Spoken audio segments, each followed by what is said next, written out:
चंद दिनों पहले झारखंड के मुख्यमंत्री हेमंत सोरेन ने कहा था कि भोजपुरी, मगही और अंगिका बोलने वाले दबंग हुआ करते हैं। इस पर बार बार मीडिया के लोगों ने प्रतिक्रिया लेने की कोशिश की तेजस्वी यादव से, लेकिन तेजस्वी यादव इस पर बचते दिखाई दिए। हालांकि उन्होंने इतना जरूर कहा कि पुराने बिहार का विकास होगा तभी बिहार और झारखंड आगे बढ़ेंगे।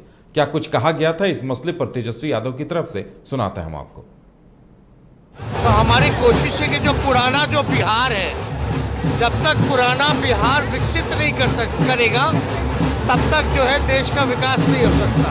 तो अपनी पार्टी जो यहाँ है इसको मजबूत करने के लिए हम लोग यहाँ।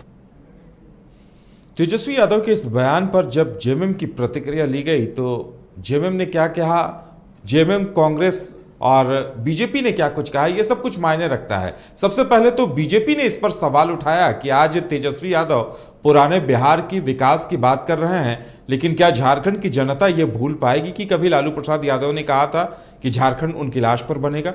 बीजेपी ने क्या कुछ कहा है, सुनाते हैं हम आपको। झारखंड में तो स्वाभाविक रूप से भाई राजद के नेता हैं, युवा नेता हैं, आने से तो किसी को कोई गुरेज नहीं है।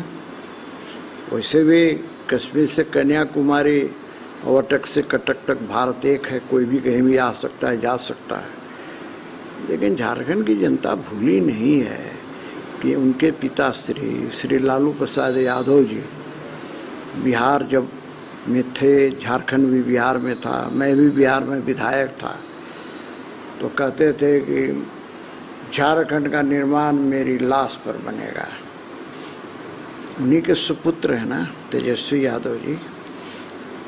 वो संस्कृति यहाँ मांदर बजाने से मानसिकता समाप्त हो जाएगी क्या उनकी?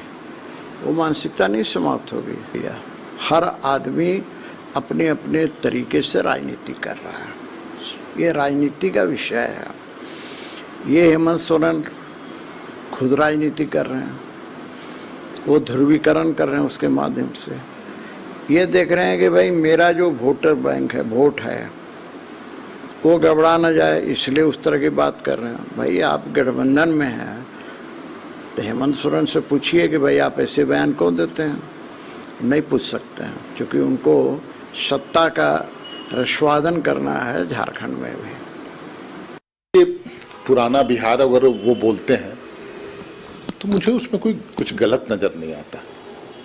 पुराना बिहार वाकई में पुराने बिहार में हम लोग थे, नया झारखंड बना, वो भी ये स्वीकार करते हैं। अब ये भूभाग झारखंड के नाम से जाना जाता है, ये भी वो स्वीकार करते हैं।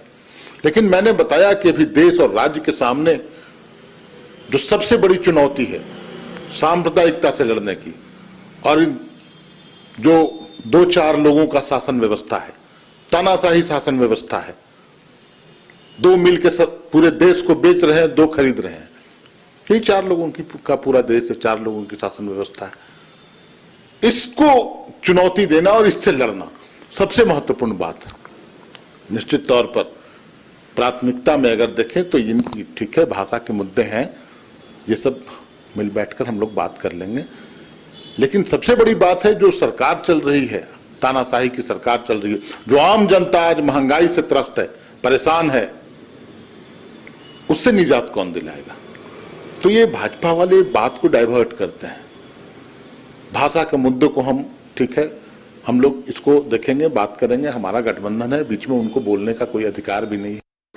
देखिए, सभी राजनीतिक दल अपने अपने कार्यक्रम और नीतियों का एक फैलाव जिसको कह सकते हैं, उसको लेकर के कार्यक्रम तय करने के लिए स्वतंत्र है, और संगठन की मजबूती के लिए ऐसा करना भी आवश्यक होता है। तेजस्वी जी यहाँ आए और उन्होंने अपने कार्यकर्ताओं को जो संदेश दिया, वो तो डॉक्टर श्री राजेश ठाकुर जी ने भी उनसे मुलाकात की, माननीय मुख्यमंत्री जी से भी उनकी मुलाकात हुई।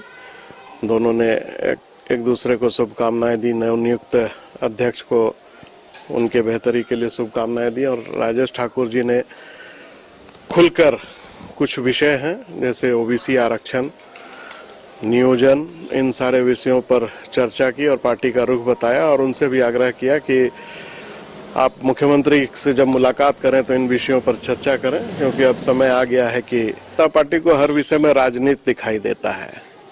तेजस्वी जी ने जो कहा उसे झुठलाया भी तो नहीं जा सकता है कि पहले ये एकीकृत बिहार था, बाद में झारखंड बना। तो इस विषय को अगर उन्होंने कहा है तो इसमें कौन सी बड़ी बात कह दी। और उन्होंने विकास की बात की है, चाहे वो एकीकृत बिहार के रूप में कहें या बिहार और झारखंड के रूप में कहें।